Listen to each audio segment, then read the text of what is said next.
Hello guys! Welcome back to Unlimited Delight! Today we are going to make a condensed milk chocolate truffles. Very easy to follow and no need to bake it. Here are the ingredients.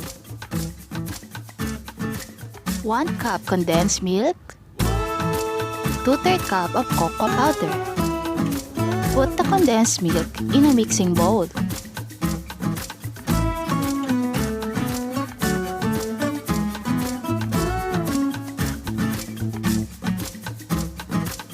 Gradually add the cocoa powder. I am using a spoon for this. Stirring continuously and adding cocoa powder until you achieve the thickness that you want.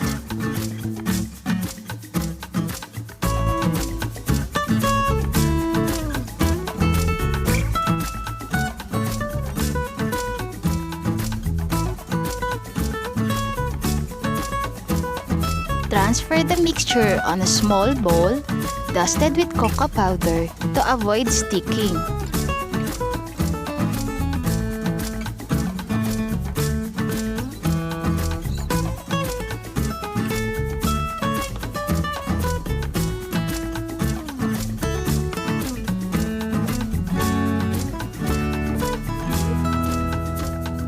After that, prepare another plate and dust with cocoa powder again.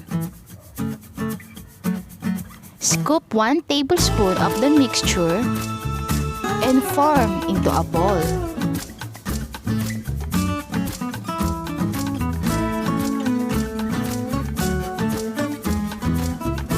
Coat the ball mixture with additional cocoa powder and it is ready.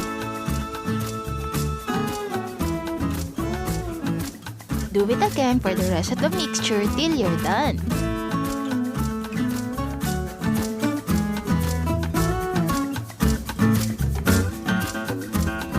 Transfer into a clean small plate.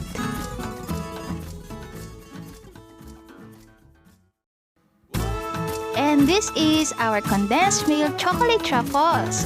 Delicious and very soft to chew. Best served with condensed milk as a dip. If you like this video, hit the like button and subscribe for more video uploads. Thank you!